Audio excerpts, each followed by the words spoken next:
Hello and welcome. Have you ever suffered from motion sickness? It's not good, is it? Motion sickness is a miserable condition caused by the body's central nervous system receiving conflicting messages from the inner ear, eyes and muscles, affecting the balance and equilibrium. It is considered a normal response in healthy individuals. Being in an enclosed space with no reference to an horizon and feeling acceleration and changes in attitude upsets the brain. The inner ear is particularly important in the maintenance of balance and equilibrium because it contains sensors for both angular or rotational and linear motion. Air sickness is usually a combination of spatial disorientation, nausea and vomiting. Common symptoms of air sickness include nausea, vomiting, vertigo, loss of appetite, cold sweating, skin pallor, difficulty in concentrating, confusion, drowsiness, headache and increased fatigue. My goodness! Severe air sickness may cause a person to become completely incapacitated. Not great if you are the pilot. The following factors increase some people's susceptibility to air sickness. These are fatigue, stress and anxiety, the use of alcohol, illicit drugs, and some medications also. Additionally, air sickness is more common in women and young children. Air sickness is uncommon among experienced pilots, but does occur in student pilots. As a pilot and a passenger, I have never experienced air sickness. My wife, flying as a passenger in small planes, regretfully has.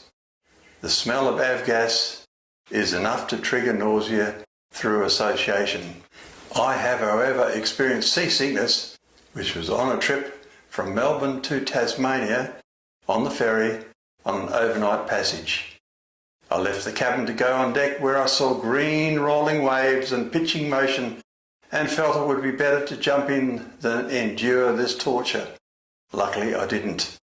People have come up with strategies to prevent motion sickness, including choosing a window seat with a view of the ground or of lower clouds, such that motion can be detected, choosing seats with the smoothest ride in regards to pitch, which are seats over the wings, sitting facing forward while focusing on distant objects rather than trying to read or look at something inside the aeroplane, eating dry crackers, barley sugar, or sucking on a lemon to dry out the mouth to be said to help.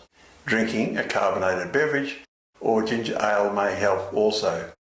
Medications that may alleviate the symptoms include meclizine, dimenhydrinate, diphenhydramine and scopolamine. Pilots who are susceptible to air sickness are usually advised not to take anti-motion sickness medications as this may cause drowsiness. Repetitive exposure to the flying conditions that initially resulted in the air sickness is said to build resistance. Spare a thought for astronauts. Half to two-thirds experience space adaptation syndrome or space sickness. Your body just isn't built to deal with zero gravity. In August 1961, Soviet cosmonaut German Titov became the first human to experience space sickness on Vostok 2. He was the first person to vomit in space. Fancy that being your legacy. The most extreme reaction yet recorded was that felt by Senator Jake Garn in 1985 on a space shuttle flight. NASA later jokingly began calling the informal Garn scale to measure reactions to space sickness. Garn was an experienced pilot, commencing flying at the age of 16 and piloting a variety of military aircraft for 17,000 hours, more than any NASA astronaut before him. You can never tell. All we have been speaking about relates to sickness caused by motion. Imagine the grief experienced by those folk who get these symptoms without motion. Here I'm talking about sufferers of Meniere's disease, benign, paroxysmal, positional vertigo, labyrinthitis, vestibular neurontitis, migraine, or infections of the vestibular nerve. If you have ever suffered from motion sickness, comment below. subscribing and liking the video would be appreciated. Thank you for your attention.